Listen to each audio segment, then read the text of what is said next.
During the last week of 2021, the crew on this International Space Station set up their onboard radio to transmit slow-scan television images.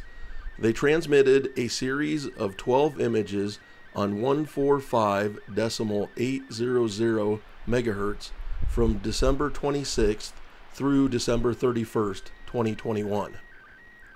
After the announcement, Virgil K7VZ posted a video on YouTube on how to set up your radio and computer to receive the images. He also live streamed several passes over his home in Oregon. I will post links to those in this video description. If you are interested in SSTV, Randy goes into quite a bit of detail about getting set up. Thanks, Randy. Having never received SSTV before, I was interested in participating in the event. I connected my Yaesu FT857 radio to a Signal-Link USB audio device that I use for digital modes, and installed SSTV software on my computer. The radio was connected to an Arrow J-pole antenna mounted on the south side of my house at about 8 feet above ground. Next time the ISS transmits SSTV, I will make sure I'm using an antenna above the roof line, as I think my house degraded some of the received signals on passes to the north. Besides the SSTV software on my computer, the heavens-above.com website was useful for predicted passes, as well as installing Orbitron, which shows the projected path of each ISS pass. Over the week, I decoded over 30 images, but several of those were poor quality with a lot of static. I've arranged the best decodes in order of pictures 1 through 12. Notice, they may not be in chronological order throughout the week. So, let's get started with my best decode of image 1. Image 1 was decoded on December 26th at 11:38 a.m. Arizona time.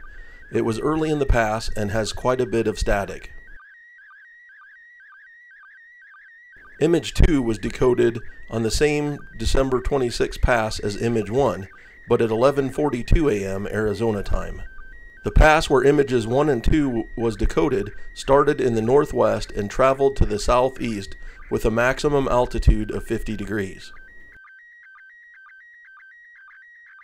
Image 3 was decoded on December 29th at 1:07 a.m. Arizona time. It was quite a good decode with the exception of a nasty static burst 1/3 of the way through the image. Image 4 was decoded on December 30th at 10:04 a.m. Arizona time. It has a few lines of static, but ended up being one of the best image decodes I received throughout the week. The pass for image 4 started in the northwest and traveled to the southeast with a maximum altitude of 54 degrees. Image 5 was decoded on December 28th at 10:05 a.m. The top third decoded okay, followed by some nasty static, then finishing out the bottom third quite clear. Image 6 was decoded on December 28th at 10:09 a.m. Arizona time. The top of this image is decent and fades out towards the bottom, as it was on the tail end of the same pass as image 5. The pass for image 5 and 6 started in the northwest and traveled to the southeast with a maximum altitude of 41 degrees. Image 7 was decoded on December 28th at 3:31 a.m. Arizona time. You can see most of the image, but it is covered by quite a bit of noise. The pass for image 7 started in the northeast and traveled to the southwest with a maximum altitude of 33 degrees. Image 8 was decoded on December 27th at 12:28 p.m. Arizona time. With only a tiny bit of static, it was one of my best decodes. Image 9 was decoded on December 28th at 1:55 a.m. Arizona time. I'm happy that the photo area of this decode was quite clear with the static only covering part of the bottom. The pass for image 9 started in the northeast and traveled to the south with a maximum altitude of 18 degrees. Image 10 was decoded on December 27th at 10:55 a.m. Arizona time. This was a very good decode with 2 slight areas of static. The pass for image 10 started in the northwest and traveled to the southeast with a maximum altitude of 80 degrees, almost directly overhead at the peak. Image 11, image 1 was decoded on December 27th at 4:19 a.m. Arizona time. It's a poor decode that is mostly covered by static.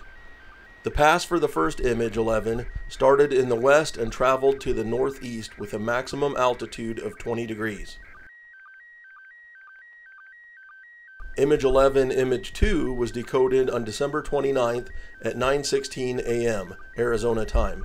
I couldn't decide which image 11 was the best decode, so it gets 2 entries. This is another poor decode that is mostly covered by static, but the lower third has some better area. The pass for the second image 11 started in the northwest and traveled to the east with a maximum altitude of 24 degrees. Image 12 was decoded on December 31st at 9:16 a.m. Arizona time. This was a really good decode with only a couple bars of static area. The pass for image 12 started in the northwest and traveled to the southeast with a maximum altitude of 74 degrees. An interesting note is immediately after that last decode of image 12, I started getting a really good decode of image 1, but it abruptly stopped. This was towards the end of the advertised transmission period, and I believe I captured them turning the radio off. Something else interesting is the Heavens Above website only shows passes above 10 degrees. I was able to capture images 3 and 8 on ISS passes less than 10 degrees to my home location. The Orbitron software settings allow you to show ISS at lower angles. With those 2 passes being under a 10-degree maximum, I find that worth note as they were both some of my better decodes. At the end of the week, I submitted 6 of my best pictures to the ARISS SSTV archive on the spaceflightsoftware.com website. You can visit that site to browse images uploaded by many other people. From the FAQ page, I applied for the ARISS SSTV award and received the following in my email a day later. Overall, I'm really glad Randy K7VZ posted his video on how to decode ISS SSTV images and that I was able to participate in this event. Comment below with your experiences receiving SSTV signals from the ISS. If you enjoyed this video, I encourage you to hit the like button and subscribe to my channel so you don't miss future videos. Thank you from Virgil K7VZ.